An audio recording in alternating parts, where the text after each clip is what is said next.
Hello, lovely friends. If you indulge me for a bit, I'd like to chat about the French writer Albert Camus and one of his most successful books, if not the most successful book, The Plague. He began working on the manuscript at the age of 28. It took him about 6 years to publish, and it has not been out of print since its publication date of 1947. I purchased this book in Paris when I was there last, before the pandemic and the insanity of the past few months, really the past year and a half. It was purchased at a lovely bookshop called Shakespeare and Company. It caught my eye because, well, I'm an intense admirer of Camus, and although I'm clearly not his contemporary, I do find in his writing the same attribute that some of his contemporaries had noted about him as a person when they wrote, quote, "There is in this man such an obvious integrity that it imposes respect almost immediately." That's exactly how I feel every time I pick up Albert Camus, and this book here, The Plague, is no exception. The novel is set in the Algerian coastal town of Oran, and many view it as an allegory of France's trauma from World War II. However, it may be the case that it's deeper and more personal than that. Camus stayed in Oran and likely did not have pleasant memories from the port city because his tuberculosis worsened when he was there. He was not allowed to swim in the sea due to his medical condition, and so found it incredibly boring to sit around aimlessly throughout the days there, confined in the heat. When in 1942, he arrived in the French countryside to convalesce, the timing could not have been more upsetting because it aligned with the German occupation of France, and which ultimately resulted in physical separation from his mother and his wife, all through the German occupation until Germany's defeat. Like I mentioned briefly, the ultimate timing of the novel's publication led many to view the book as an allegorical reference to the dramatic German occupation of France. However, there is something less political and a lot more introspective in the novel, something that moves past political labels. And Camus was able to make the novel so universal in plight, largely because he personally, firsthand, experienced the pangs of suffering, isolation, and loneliness during the years that he wrote the book. With the first passages of the book, there's a striking setup of very grim scenes of a plague that sweeps through the coast, sweeping through the city and sweeping out its population. Rats abound, and yet the residents refuse to consider their stark new reality, claiming oftentimes that the plague can't get to them for one reason or another. But we learn quickly that with the plague as the grand equalizer, everyone is prone to it. Everyone is susceptible. And the story quickly begins to follow a distinct set of characters, each of whom reacts to the reality of existence under the plague. For example, we have a young journalist in the plot who might resemble some of today's youth. He's not from Oran, but he gets stuck there, and desperately seeking to escape the quarantine, he makes certain selfishly motivated moves that shield him from empathy and the collective communal plight that Camus narrates. I began reading this book in March of 2020, precisely when the plague was unfolding, when quarantine and the pandemic that we have been living through was unfolding. And I couldn't help but wonder about this young character and how his trajectory would unfold throughout the book, because I questioned this with the same stupefied curiosity with which I observed some of the people during our pandemic, our modern day pandemic, when they were hoarding toilet paper, food, and essential supplies from grocery stores. We are also acquainted with Dr. Rieu, whose story we closely follow throughout the pages of The Plague. He perhaps best defines what Camus would gently describe a hero, although we're so acquainted with heroism being this gallant and moralistic idea, but in Camus' eyes, we see a hero as not one who is smug in demeanor, but simply put, an ordinary person set against a backdrop of very extraordinary circumstances, who humbly demonstrates what human decency is all about. Thanks to Camus' Stranger, my first impression of books is always dictated by my awful habit of reading the very last sentence first. He nearly gutted me with how deeply Merceau's sentence struck last time, and this time was no different, especially with the relevance of COVID-19. He writes at the very end,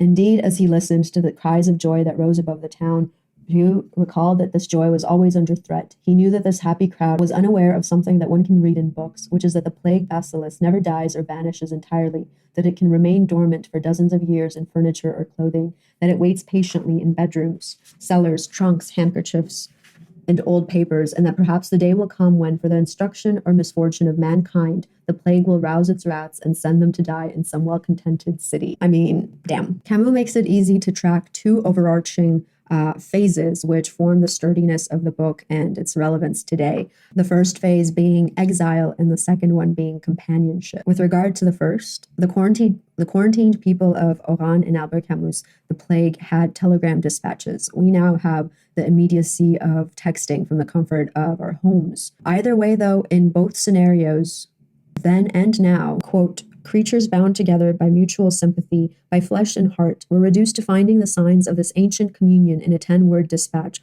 all written in capitals, end quote, or in the simultaneous flickering and ringing of a handheld device, whether an Android or an iPhone, all the same. And when reading this book, I'd been stuck in a particular passage that Camus wrote, perhaps as a way to enlighten parts of his absurdist philosophy, when he wrote, quote, hence, foundering halfway between the abyss and the peak, they drifted rather than lived, given up to aimless days and sterile memories, wandering shadows who could only have found strength by resigning themselves to taking root in the soil of their distress, end quote.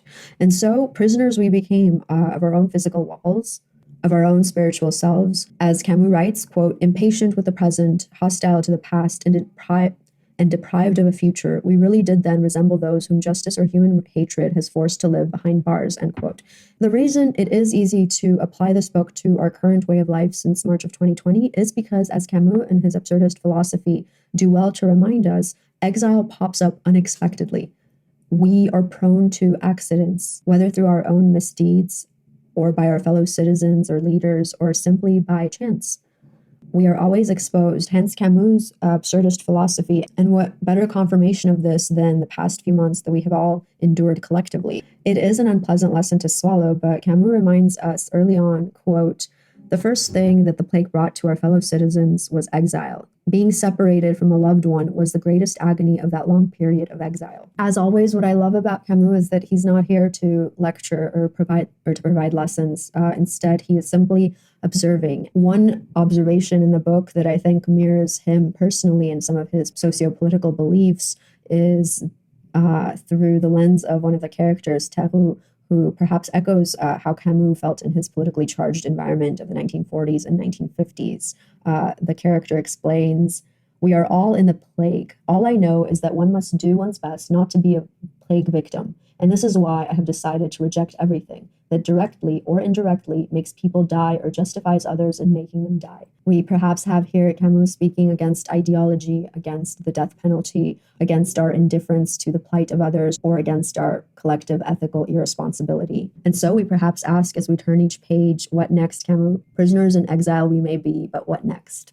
Camus does not revolve around despair. Instead, in embracing our mortality, our temporary place in this world, we learn to soften our exterior shell. We become more grateful and less judgmental. We realize that, yes, we are perpetually in a state of emergency. We never know what may befall us, but that does not negate our ability to love life. So comes phase 2 and some good news from Camus.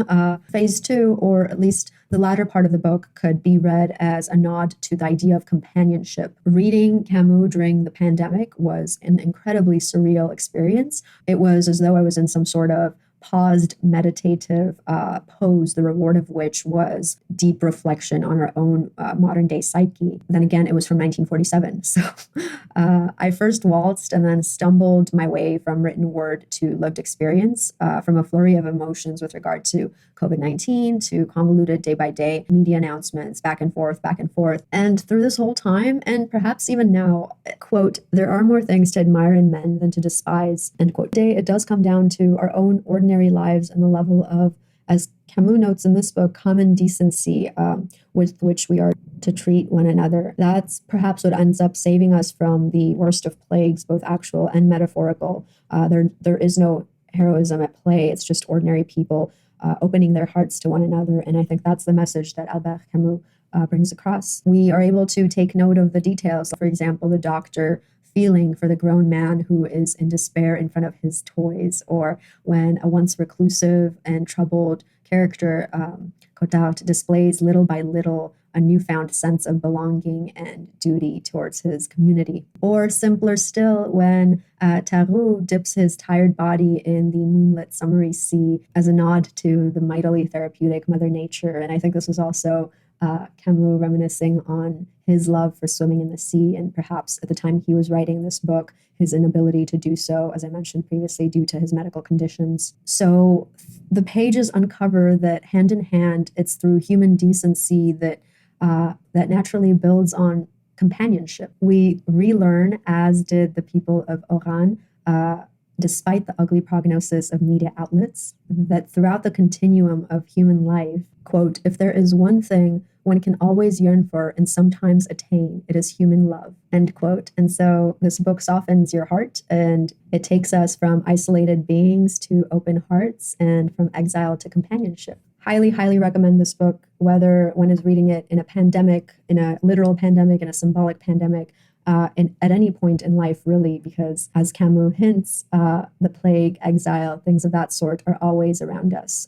I hope you enjoyed this review, and if time and disposition allow, please go ahead and like, comment, share this video. I'm happy to open dialogue with you in the comments section or on Instagram, wherever you'd like. So feel free to reach out. My ears are open and attentive, and I'll catch you next time. Bye.